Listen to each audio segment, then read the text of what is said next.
पंख लेके उड़ा चला जाए रे, जहाँ नहीं जाना था ये वही चला हाय रे, उम्र का ये ताना बाना। Hello friends, welcome back to my channel. তো তোমরা কেমন আছো ফ্রেন্ডস? আশা করছি ভালো আছো। তোমাদের সাথে আমিও খুব ভালো আছি। আমার চ্যানেলে তোমরা যদি নতুন থাকো প্লিজ চ্যানেলটা ঝটপট সাবস্ক্রাইব করে দেবে, পাশে থাকা বেল আইকন টুং টুং টুং করে বাজিয়ে দিও, কারণ কি আমার ভিডিও নোটিফিকেশনগুলো যাতে করে তোমরা সবার আগে দেখতে পাও। তো আজকে দেন অনেক দিন পরে একটা ইনভিটেশন পেয়েছি। তো দেন আমি তো হয়ে গেছি ফুল রেডি, সাথে মা বাবা দুজনেই যাচ্ছে। তো চলো ওখানে গিয়ে অনেক ফান হবে, মাস্তি হবে। তো চলো বেশি একটা ভাট না আমাকে আজকের ভিডিওটা শুরু করা যাক। তো বন্ধুরা ফাইনালি কিন্তু সেই শুভ দিন চলেই আসলো, আজকে দাদার রিসেপশন। আর আমি হয়ে গেছি ফুল রেডি। বিয়ের কোনো ভিডিও দিতে পারছি না, কারণ কি বিয়ে আমি অ্যাটেন্ড করিনি। দেন মা বাবাও হয়ে গেছে ফুল রেডি, আর আমাদের এখানে প্রেজেন্টেশনও হাতে। আমাদের এখানে পিতলের গামলা নিয়ে আসা হয়েছিল। দেন এবার রওনা দেব এই যে দাদা বাড়িতে। আর দাদা বাড়ির গেটটা জাস্ট ওয়াও লেভেলের। চলো ভিতরের ডেকোরেশন একটু সিনেমাটিক শটের মাধ্যমে দেখে নাও। মনে বেঁধে রেখে চুপ কথা,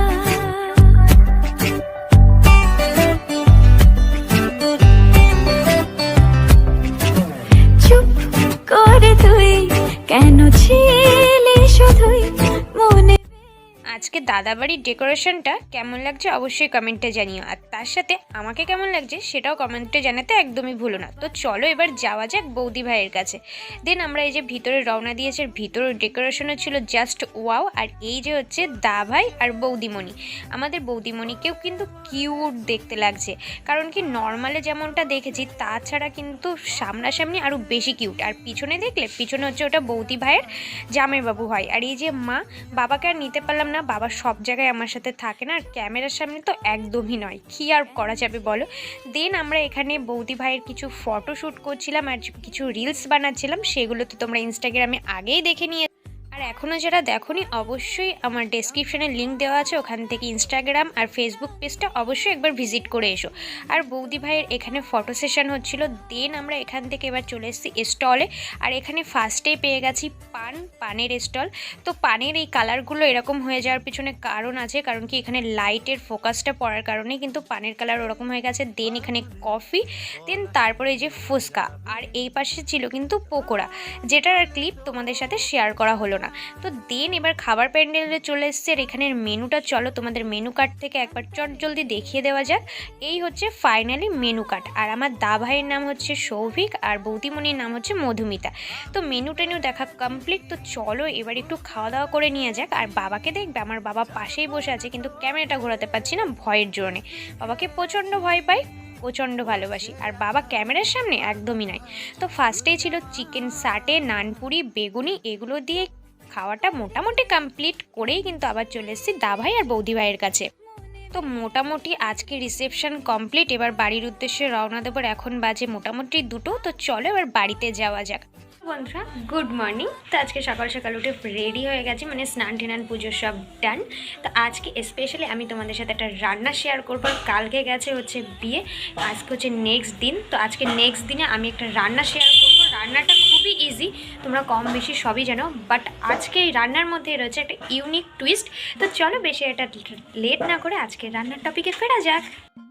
আর আজকে যে ইউনিক ধরনের রান্নাটা তোমাদের সাথে শেয়ার করব, তার জন্য এখানে নিয়ে নিয়েছি ক্যাপসিকাম, গাজর, বিন আর মটরশুঁটি। আর এখানটায় এবার গ্যাসটাকে ওপেন করে নেব, কারণ কি গ্যাস ছাড়া কোনো কিছুই পসিবল না। দেন এখানে কড়াইটা বসিয়ে দিয়েছি, তার সাথে দিয়ে দিয়েছি কিন্তু সাদা তেল। এবার একে একে কী উপকরণ লাগবে সেগুলো একটু দেখিয়ে দিই। এখানে নিয়ে নিয়েছি আমি কিশমিশ, একটু বেশিই নেবে পরিমাণে।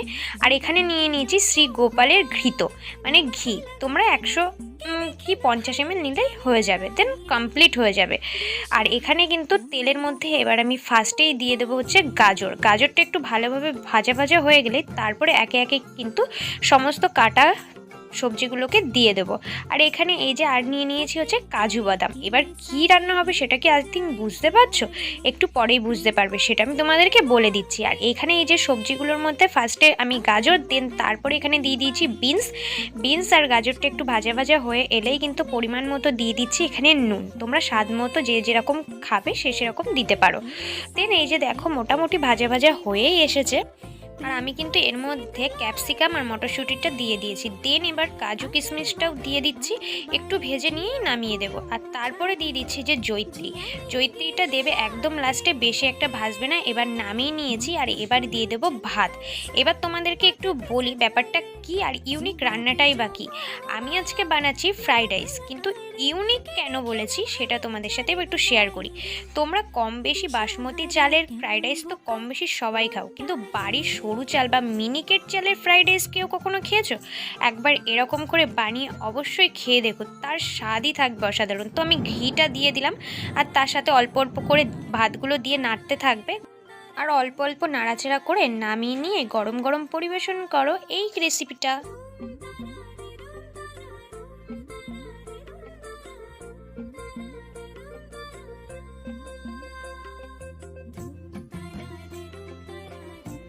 তোমাদের এবার মনে হতে পারে যে আমি তোমাদের সাথে রাইসটা শেয়ার করলাম, কেন আলুর দমটা শেয়ার করলাম না? ওটা তো মা রান্না করেছে তাই আর শেয়ার করলাম না। তোমরা যদি আলুর দমের ভিডিওটা দেখতে চাও অবশ্যই আমাকে কমেন্টে জানাও, আমি সেখানে রেসিপিটা দিয়ে দেবো। আর দারুণ হয়েছে গাইস, তোমাদের কি বলবো, অপূর্ব খেতে। তোমরাও একবার এরকম বাড়ির মিনিকেট চালের ফ্রাইড রাইস বানিয়ে খেয়ে দেখো, জাস্ট ওয়াও লেভেলের, ওয়াও।